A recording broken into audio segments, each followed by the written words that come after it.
Three pennies اوپرا German ادیب برتولت بریخت کا انتہائی خوبصورت ڈرامہ ہے۔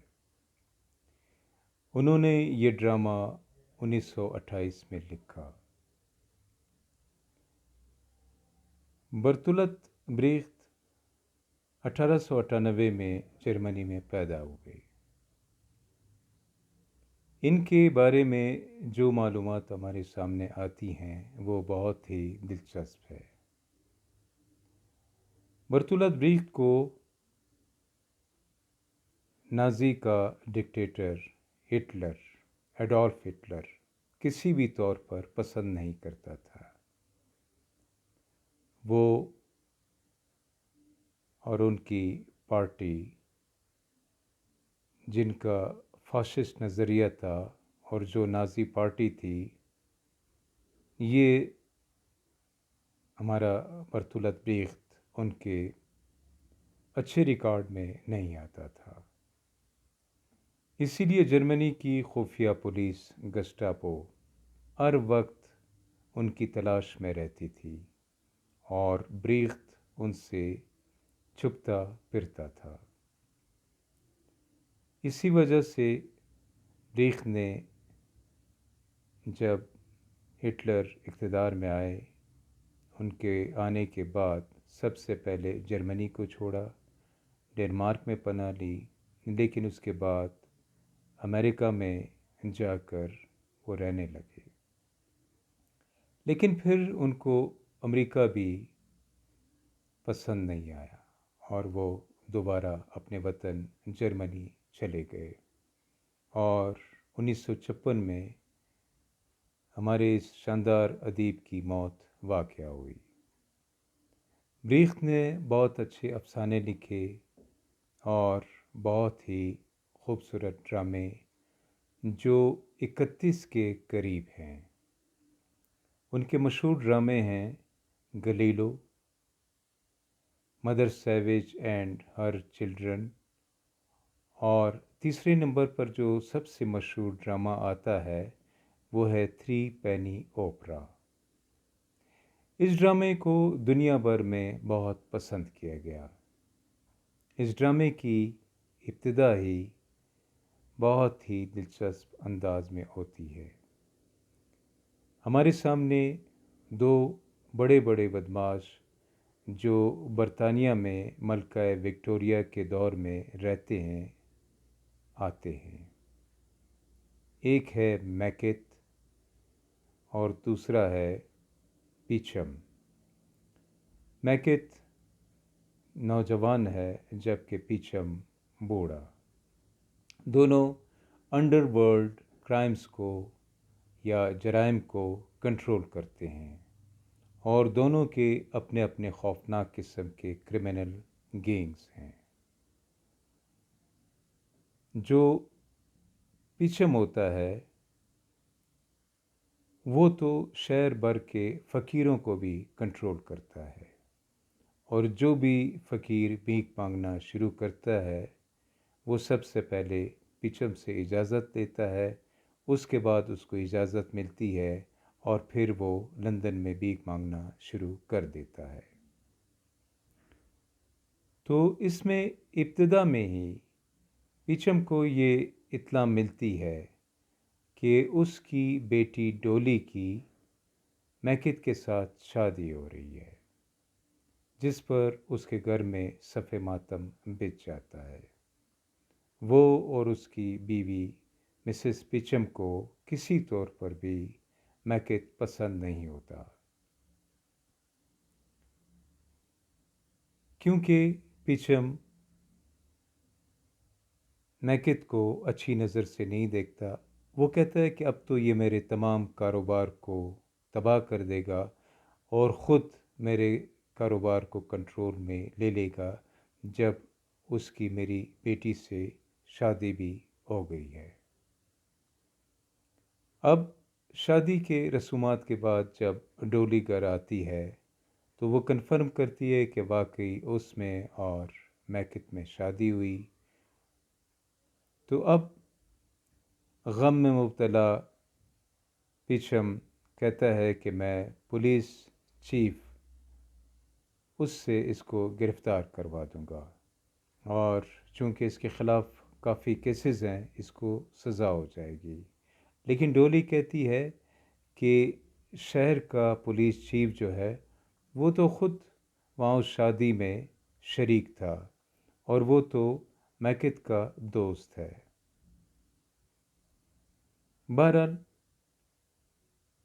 اب جب ہم اس پولیس چیف جوزف اور میکت کو دیکھتے ہیں تو ان کی دوستی واقعی پرانی ہوتی ہے۔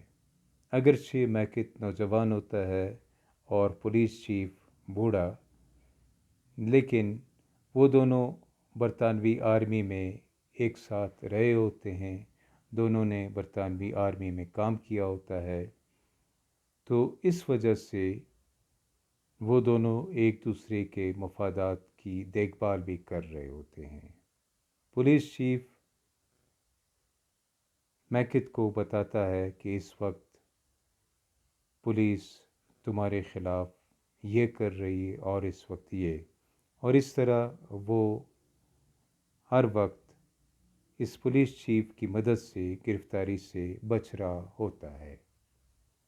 جبکہ جو میکت ہوتا ہے وہ پولیس چیف کو مختلف کرمنلز کے بارے میں بتاتا ہے کہ فلاں جرم اس بڑے بدماش نے کیا اور اس کا ٹھکانہ فلانے جگہ پر ہے، اور فلاں جرم اس بڑے بدماش نے کیا اس کا ٹھکانہ یہاں پر ہے۔ یوں ان دونوں کی ایک دوسرے کو مدد مل رہی ہوتی ہے۔ بہرحال شادی کے بعد اب پیچم دوبارہ پولیس چیف کو بلاتا ہے اور کہتا ہے کہ اگر تم نے میکت کو گرفتار نہیں کیا تو میں ملکہ وکٹوریہ کے محل کے ارد گرد شہر بھر کے فقیروں کو جمع کر لوں گا، وہ وہاں مظاہرے شروع کر دیں گے اور یوں ملکہ تمہیں نوکری سے نکال دے گی۔ اب اس کی اس بلیک میلنگ میں پولیس چیف آ جاتا ہے اور وہ اپنے پولیس کی مدد سے میکت کو گرفتار کروا دیتا ہے۔ جو ہی میکت گرفتار ہوتا ہے تو چونکہ اس کے خلاف قتل اور دوسرے کافی کیسز ہوتے ہیں، فوراً ہی اس کے خلاف ٹرائلز شروع ہو جاتے ہیں، جن میں سے ایک کیس میں اس کو سزائے موت ہو جاتی ہے۔ لیکن ہوتا یہ ہے کہ جو پولیس چیف ہوتا ہے اس کی ایک بیٹی ہوتی ہے لوسی، اس کو بھی میکت سے محبت ہوتی ہے، کیونکہ میکت ہوتا ہے بہت سمارٹ اور خوبصورت نوجوان۔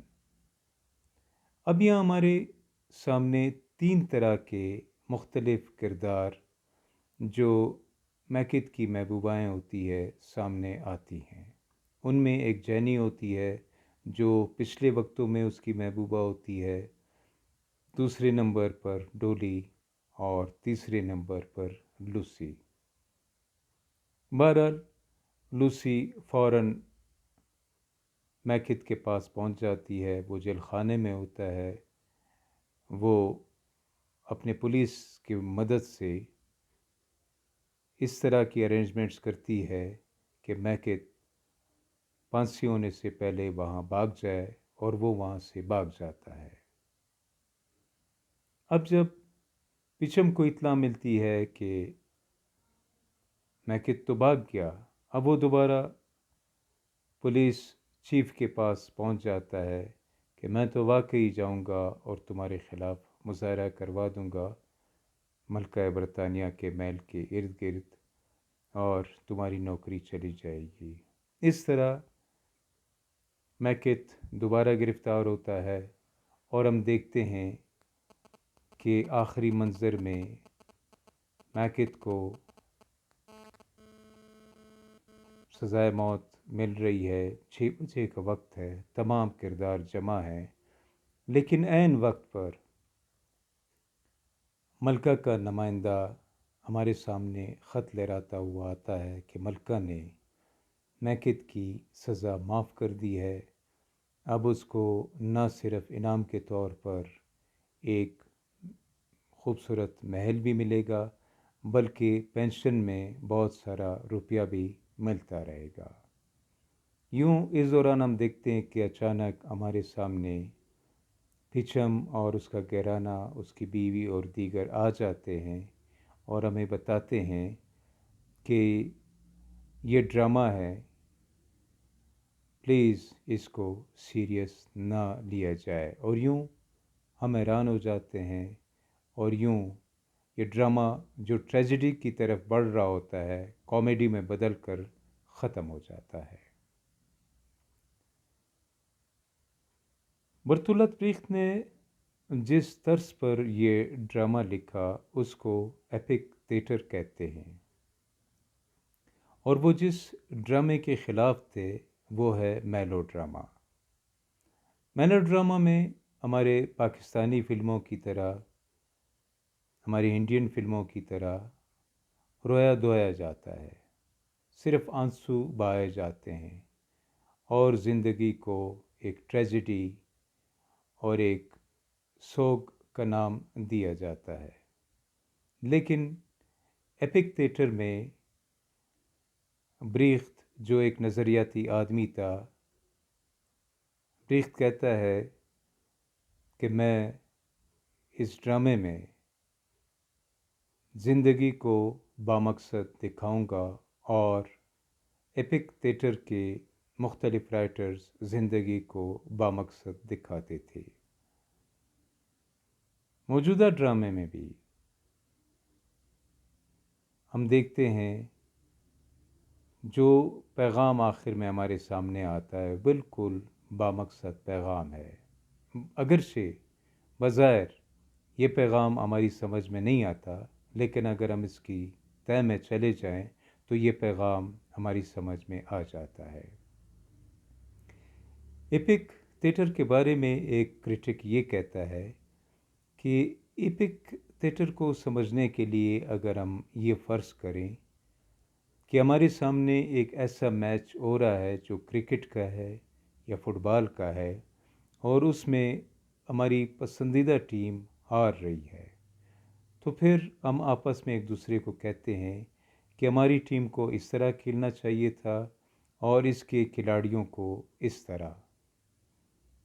تو ایپک تھیٹر میں بھی یہی ہوتا ہے کہ ہم کہتے ہیں کہ اس کردار کو اس طرح ہونا چاہیے تھا، فلاں کردار کو اس طرح، اور اس ڈرامے کو اس طرح پیش کرنا چاہیے تھا۔ وہ کرٹک کہتا ہے کہ اس طرح ہم میں سوچنے سمجھنے کا مادہ پیدا ہوتا ہے، ہم ایک دوسرے کے ساتھ ڈسکشن کرتے ہیں، اور ایک پازیٹیو سوچ یا پازیٹیو پیغام یا میسیج بالآخر ہمارے سامنے آ جاتا ہے۔